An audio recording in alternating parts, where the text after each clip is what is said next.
A waitress shows kindness by paying for a homeless veteran's meal, unaware of his past. The next day, a military convoy arrives, revealing that he is a war hero long thought lost. Her simple act of generosity leads to his recognition, support, and a chance to rebuild his life, proving that small gestures can have life-changing impacts. She thought it was just a small act of kindness, buying a meal for a homeless veteran. But what happened next? No one saw coming. It was a quiet night at the diner, the hum of a flickering neon sign barely cutting through the stillness, a tired waitress pushing through another long shift, and a man who had lost everything, sitting, alone in the corner. He counted his change, barely enough for a cup of coffee. She noticed, and made a choice that would change both their lives forever. But when she arrived for her next shift, her world turned upside down. Parked right outside, the diner was an entire military convoy, uniformed men stepping out, their eyes scanning the crowd. They weren't here for trouble. They were looking for him. Before we dive into this heartwarming yet shocking story, comment where you're watching from and subscribe for more gripping, real-life-inspired stories. Because sometimes the smallest gestures lead to the biggest surprises. The neon sign outside the Bluebird Diner flickered, casting a soft glow against the damp pavement. Inside, the hum of an old jukebox mixed with the faint clatter of dishes and the low murmur of regulars lost in their usual routines. The smell of fresh coffee filled the air, wrapping around Emily Carter as she wiped down the counter for what felt like the 100th time that night. Emily was exhausted, mid-20s, juggling 2 jobs, barely making ends meet. Her feet ached. Her apron smelled like grease, and she had another shift lined up early the next morning. But despite the weight of her own struggles, she had something a lot of people didn't: a heart that refused to turn cold. The front door jingled softly as it opened, letting in a blast of cool night air. Emily looked up out of habit. That's when she saw him. James Jim Reynolds shuffled in, his steps slow, shoulders slightly hunched, as if carrying an invisible weight. His weathered face, covered in a graying beard, bore the signs of someone who had seen too much, lost too much. His clothes, though not in tatters, were worn thin, the kind that barely kept out the cold. He moved carefully to a seat at the far end of the counter, not too close to anyone, not wanting to take up space. Emily had seen plenty of people like him come and go, some left with full stomachs, others with nothing at all. But something about him made her pause. She watched as Jim slowly emptied his pockets, placing a few crumpled dollar bills and scattered coins on the table. His fingers trembled slightly as he counted, lips pressed in a thin line. He barely had enough for a cup of coffee. A man 2 booths over scoffed, rolling his eyes. "Unbelievable," he muttered just loud enough for others to hear. "People, like that should just disappear." Emily's stomach turned. She had heard this kind of talk before, cold, dismissive, the kind that saw struggle as failure instead of misfortune. Jim didn't react, didn't defend himself. He just sat there, shoulders pulling in tighter. Emily exhaled softly and made a decision, one that would change everything. Emily watched as Jim carefully counted the coins on the counter, pausing over the last few as if debating whether he had enough for more than just coffee. She already knew the answer.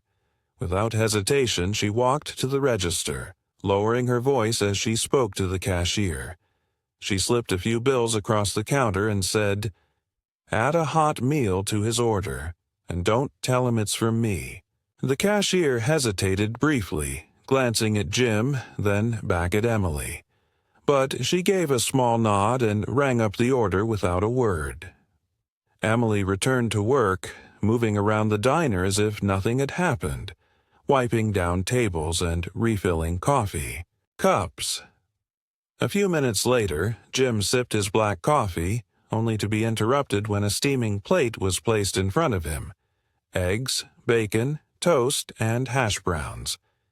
He stared at the food in confusion before looking up at the waitress. I didn't order this," Jim murmured, his voice hoarse from disuse. "It's covered," the waitress replied simply before walking away. Jim sat still for a long moment, his eyes scanning the diner, trying to figure out who had done it. His gaze landed briefly on Emily, but she had already turned away, focusing on refilling the sugar dispensers. His fingers trembled slightly as he picked up his fork and took the first bite. Across the diner, a deep, scoffing laugh broke the quiet. Mr. Douglas, a wealthy businessman in his 60s, leaned back in his booth, smirking as he watched the exchange. His expensive gold watch glinted under the dim lights as he swirled the last of his scotch in his glass. "Well, isn't that just adorable?" he said loudly, his voice dripping with sarcasm. "Feeding strays now, are we?" Emily clenched her jaw but didn't turn around. She had dealt with people like him before, those who saw kindness as weakness, who looked down on anyone struggling. Mr. Douglas wasn't finished. "You think you're helping, sweetheart," he continued. "You can't save them all. Some people don't deserve a second chance." Emily turned to face him, her arms crossed, her expression calm but firm. "A little kindness never hurt anyone." Douglas chuckled, shaking his head as he took another sip of his drink. "That's where you're wrong," he said. "You give people like him a free meal today, and tomorrow he'll be right back. Here, expecting more. You're just making it easier for them to stay exactly where they are." Emily held his gaze unfazed. And maybe if more people thought differently, fewer of them would be in that position to begin with. Douglas let out an amused scoff and leaned forward. "You think a meal is going to change anything?" Emily shook her head and turned away, unwilling to waste any more breath on someone who would never understand. Jim sat in silence, chewing, his food slowly, his hands still unsteady. He had seen it all, the sneers, the dismissive glances, the way people like Douglas assumed he was nothing. But he also saw something else, someone who, for the first time in a long while, treated him like he mattered. Emily didn't know it then, but she hadn't just bought a meal for a stranger.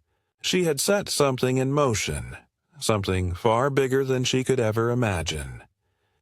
Emily pulled into the small parking lot of Bluebird Diner, her mind still foggy from a lack of sleep.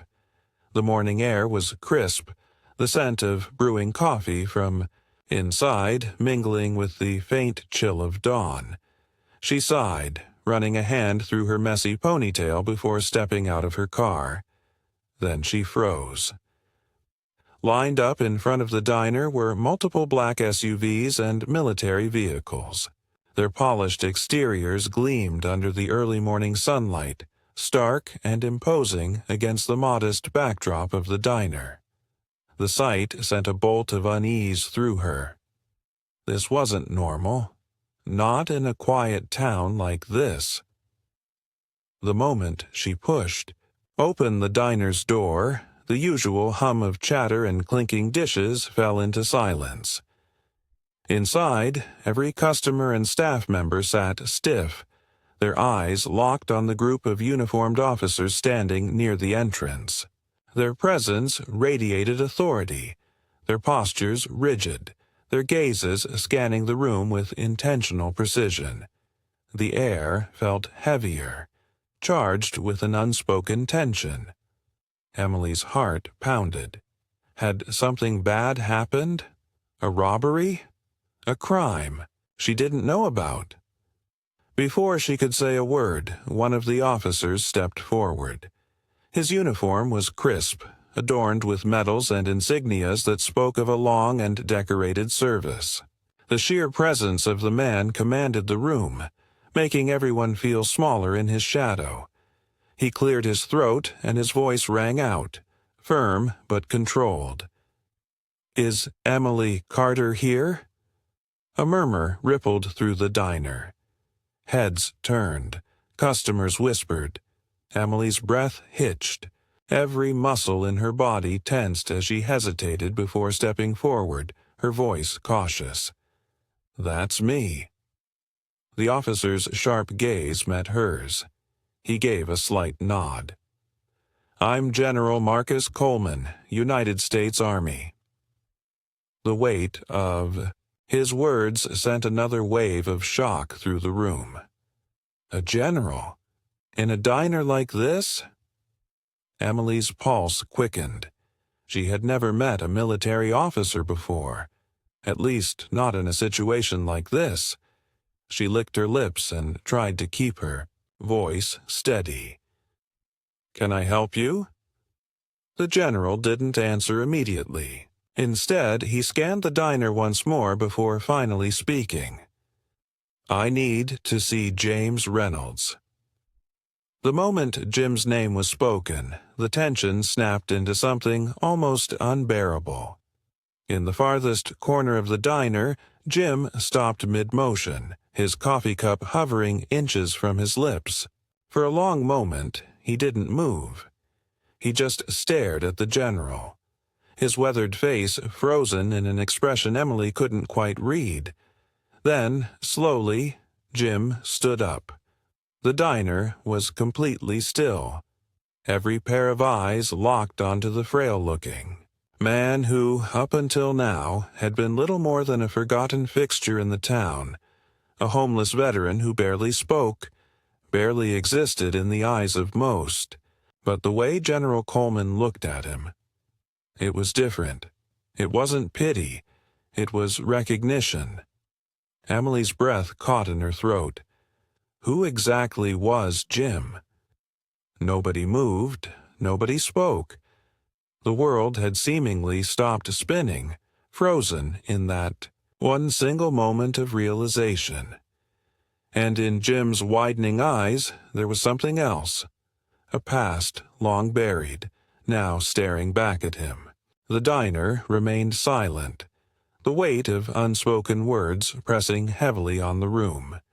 General Coleman stood tall, his uniform pristine, his eyes locked onto Jim with something between recognition and disbelief. Emily could feel the tension thick in the air as Jim hesitated, his body rigid, as if bracing for something he had been running from for years.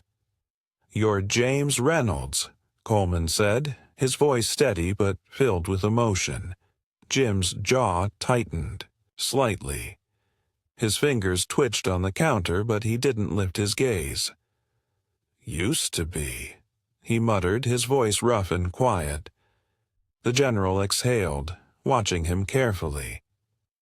"You weren't just a soldier," he continued. "You were a decorated war hero, a man we all owe our lives to." Emily's breath hitched. War hero? Her gaze flickered between Jim and the general, struggling to process what she was hearing. The man who had been counting pennies for coffee yesterday was someone the military had been searching for. Jim remained still, staring at the ground, but something in his posture shifted, as though memories long buried were forcing their way back to the surface. Coleman turned to the room, addressing the quiet, skeptical stares of the customers. "I was just a young officer when I met him," he said. "Our unit was deep in enemy territory, caught in a brutal ambush. There was no way out. Explosions rocked the ground, men fell left and right, and we were losing. Fast." The diner remained completely still. The only sound the faint buzz of the old ceiling fan overhead. Then he stepped in. Coleman continued, nodding toward Jim. He took command when no one else could. We were scattered, uncoordinated, barely holding on. Reynolds made the call that saved all of us. He led the charge, covering our retreat, refusing to leave a single man behind.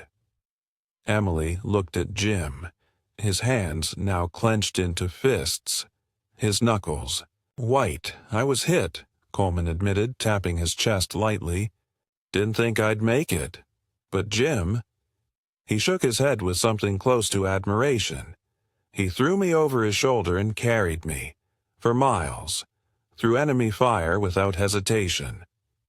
Jim finally lifted his head, meeting Coleman's gaze. His eyes weren't filled with pride or gratitude. They were haunted. We lost good men that day, Jim said quietly, his voice almost a whisper. Coleman nodded solemnly. But because of you, more made it out than should have. He turned to the stunned diner patrons. That man sitting in your diner isn't just a veteran. He's a damn hero. Emily's stomach twisted. She had thought she was simply buying a meal for a man down on his luck. She had no idea she was feeding a legend. Coleman's expression shifted, his admiration giving way to something more serious. We've been looking for you for years, Reynolds, he said, but you disappeared. Jim let out a dry, humorless chuckle. Didn't disappear, he murmured. Just got forgotten. Emily felt her chest tighten. He had saved lives, risked everything, and yet when he came home, there was nothing waiting for him. No safety net, no parades, no gratitude, just silence. The country he had fought for had left him behind. Coleman's fists clenched at his sides. That's not how it should have been, he said, his voice thick with emotion. Jim exhaled slowly, rubbing a hand over his tired face. But that's how it was. For a long moment, no one spoke. The truth lay heavy between them. Too big to ignore. Then Coleman turned to Emily, his expression shifting. But thanks to you, he said, his voice softer now, we finally found him. Emily's breath caught. One simple act of kindness, one meal, one moment of compassion, had led to this. Jim Reynolds wasn't forgotten anymore, and he never would be again. Jim stood frozen, his breath unsteady as the weight of General Coleman's words settled over him. For years he had believed he was forgotten, just another ghost of the past, another name lost in the shuffle of time.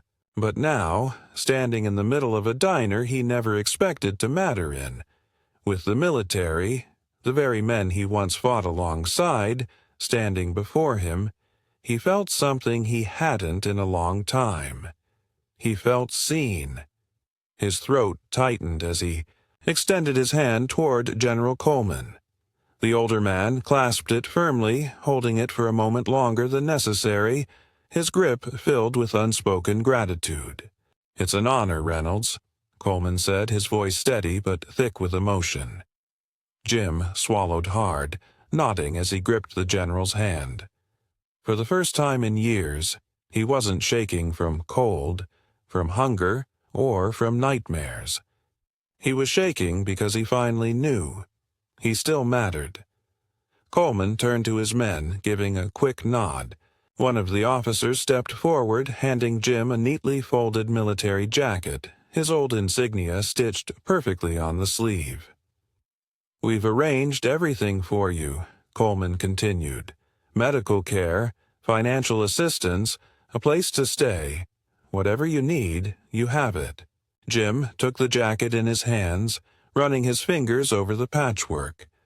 The weight of it, the memories it carried, pressed into him. For so long, he had convinced himself he didn't deserve help, that he had been left behind for a reason. But now, staring at the uniform he once wore with pride, he felt something different. Maybe he wasn't forgotten. Maybe he was just lost, waiting to be found.